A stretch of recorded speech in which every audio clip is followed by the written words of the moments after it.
This is the exact blueprint to winning every fight in Fortnite. Before we get into the specifics, the first thing you need is good aim. If you don't have good aim, none of the stuff we'll be talking about will work for you.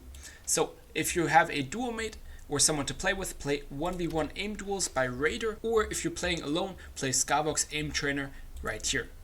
Before we get into the video, make sure to drop a like and subscribe, and let's get started with the blueprint. So the most important part of the fight is actually how you start the fight. So you want to get an advantage before you go into the fight. So that could either be a damage advantage by spraying the guy, which is the best thing you can get. Maybe it's a loot advantage or a heal advantage because you're fighting off spawn. Or maybe it's a position advantage. Maybe you have high ground, you're on the mountain, he's on low ground. This makes it way harder for him to push up and you can be the one that's more aggressive. But the main advantage you want to get is the damage advantage. You want to be sneaking up, you want to be very aware of your surroundings, so you can always get that beam on the enemy before he sees you, so you can get, especially with the new AR, around 60 to 90 damage, usually 2 to 3 shots if you have good aim. So make sure you practice your aim to get those shots. Now once you have that, you already have a big advantage. 60 to 90 damage is a lot, that's almost half. So then you want to be really aggressive. They will usually box up and then you want to go straight for them. Don't let them heal. This is where pressure comes in. You want to be good at doing pressure and keeping them under pressure so they have no time to heal and they panic. That's the goal. So how do you do that? If you're further away still and they're already boxed up, you want to keep spraying their walls so they can't heal. And even before that, make sure you don't spray too early. You want to spray with them in the range so you can get to them really quick so they can't heal. Because if you spray them from 200 meters away and they heal, then it's basically just starting the fight all over again. So make sure you are close so you can instantly follow up. So then you spray their wall. Then once you're at their wall, you want to be careful here because good players will look for counter shots. So you have to go for good angles. So you want to come from the top, for example, already grab their cone from the top. That's something they usually don't hold. So that way you prevent them from going out the top as well. Then you can block off one side with the cone in the floor so they can't go out there, or if they do, you can box them up instantly. Then you want to drop down on another wall, for example, pickaxe that wall, pickaxe once, wait for them to edit. Usually they edit. If they're healing, you can instantly pickaxe twice, but this is a sort of mind game.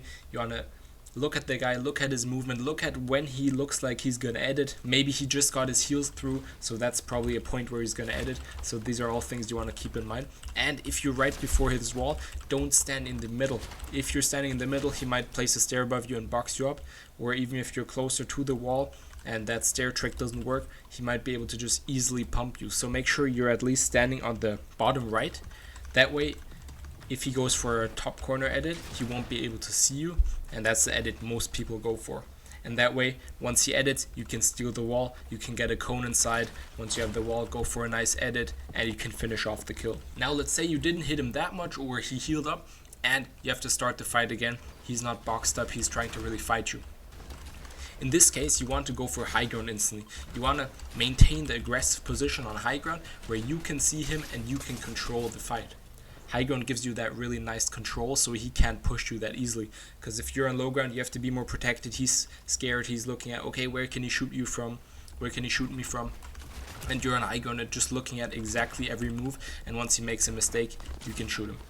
So don't be building too much on high ground. Just be really looking at him and waiting for that mistake. Now let's say you didn't hit him yet and you are on high ground. This is where you have to be really careful. You want to go for really nice peaks and be really careful so you can get that first shot. That first shot is the most important shot if you did not beam them yet. Maybe you only came into the fight with a height advantage.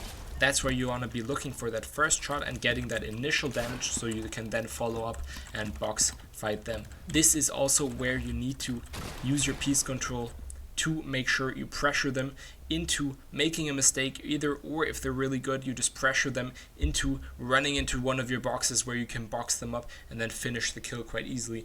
Or if you have no chance of doing that, you can always jump into their box if they're already really weak.